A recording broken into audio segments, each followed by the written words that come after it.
With the huge variety of weaponry on hand, you will come across something that you are effective with. Once found, you can use this weapon system, be it magic, melee, or missile, to upgrade and strengthen the weapons you are not so familiar with or find weak. Just picking up and equipping to a slot or yourself is enough. As for weaponry you are not reliant on, the experience's gold tray is what you want. Stack as many as you can find. Sweeping Hell is all about style. The more you have, the more money and souls you'll receive from the stone hand. To a point. Landing a hit will begin your 3-second combo timer. Every single hit or kill will reset those 3 seconds, with any kind of slow motion used extending this time. The way you dispatch an enemy matters. The more extravagant the kill, the more style you'll earn, which is multiplied by your combo. Aim for over 60,000 style for the maximum reward. Upside down all the time will be a boon to your play, putting you into slow time for free. It will also increase your combo gain per hit, leading to more style. Enable somersault in the options. Now whenever you leap, throwing both hands up will put you into a tumble. Somersaults, backflips and barrel rolls are all possible, and you can perform one maneuver per leap. Reset your number of leaps by wall running, handspringing or landing, and always aim to be upside down as often as you can be. A rubbish choice of blessings and boosters can end a run before it's even begun. If the offerings are not to your liking or simply are not compatible with your chosen tools of judgment, you can save and exit back to the hub. From this point, resuming your run will reset the choices. You can do this as often as your sanity permits, allowing you to craft the perfect start to a run, or at the very least giving you a fighting chance by picking something useful. Fire magic is both powerful and the discipline you begin with. Thrown fire orbs are a little underwhelming, with the flamethrower being very mana intensive. Where fire truly shines is the combining of the orbs. Point both palms towards the enemy and pull both triggers for a huge slow moving fireball. This will damage enemies that it passes through. Fires fire bolts at anything nearby, ending with a huge explosion after 6 seconds of travel time or contact with scenery. Cast continually to devastate the enemy.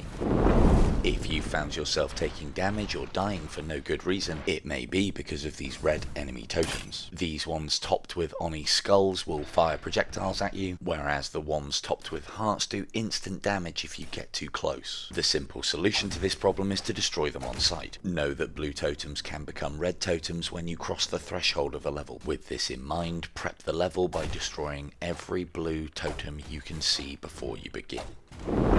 Infinite corridors offer a wealth of goodies. Many totems for keys, souls and money, a huge number of chests, and even the ambushes and trials will result in a visit from the Stonehand. You will be guaranteed at least one visit during an act just before the boss. Choosing rewards that have question marks as the next objective have a chance to give you an additional visit. Be thorough when exploring infinite corridors to become stupidly powerful, and always exit via the yellow portals for a shop visit.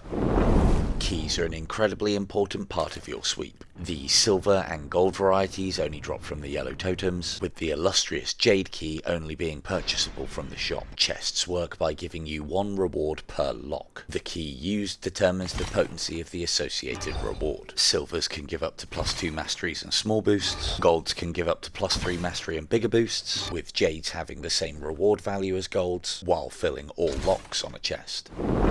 Deceit shield is a tough nut to crack. Pouring damage into it will work, however levitating and throwing most objects into him is much more efficient, including things found around his arena, enemy corpses and summoned rocks. Doing enough damage to either of its arms will cause them to drop off and you can fling them at it as well. Also note that blast wave attacks will strip those shields just as quickly. Once down, keep moving to avoid his attacks and the enemies, and simply pour damage into his juicy center. Savagery can be the ender of your run if you do not know the way. As a general rule, use precision weaponry and stay far. During his first phase, just pour damage onto him and avoid the armor. The damage difference is negligible, and he'll shed it all during his second phase, during which just avoid him. Jump, air dash and wall run to keep your distance, but always keep your eyes on him to see when he is exhausted. Now it's your turn. Get close, use slow time and aim for headshots. Corruption is a straightforward boss. Doing enough damage to its fleshy parts will stun and highlight its bands. Then focus your firepower on the highlighted band to remove it. Remove both arms followed by the head for the victory. During the process, look out for Corruption's area attacks. If its area of effect shows red, you need to retreat. Whereas if the area effect shows blue, get close. And during either, keep dishing out the damage.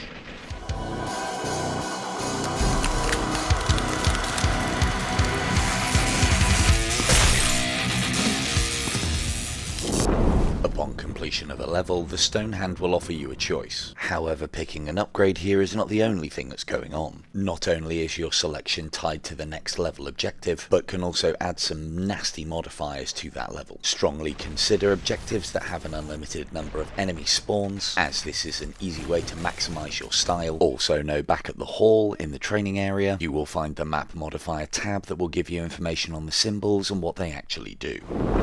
To infuse most weapons, mash the desired magical orb into it. The other way is to infuse yourself with the magic before summoning the weapon.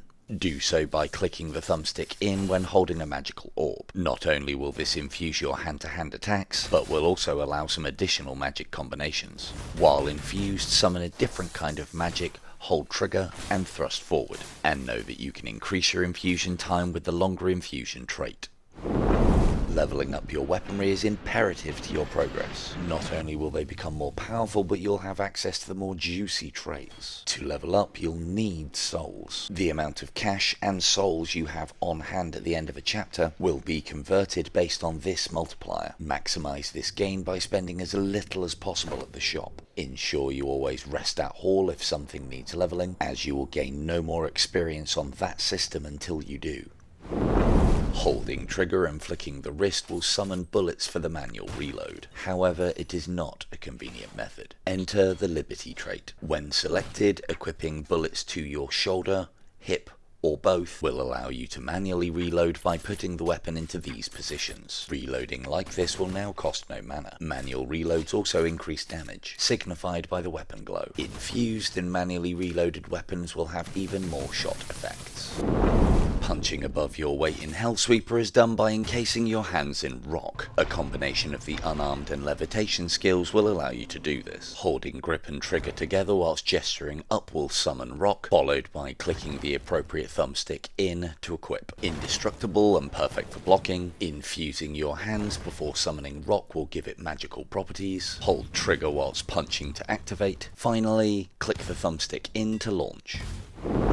These are blood crystals. Once blood magic is unlocked, you will be able to convert them by holding down the trigger. Blood ghosts and lasers are all well and good, however, combining is the real strength. These lashing balls are evil hosts. Combining two blood balls will create the true version, with a single blood ball and another magic type creating lesser variants. At maximum level, equip the aptly named Devil's Trigger, allowing you to summon blood balls like any other magic.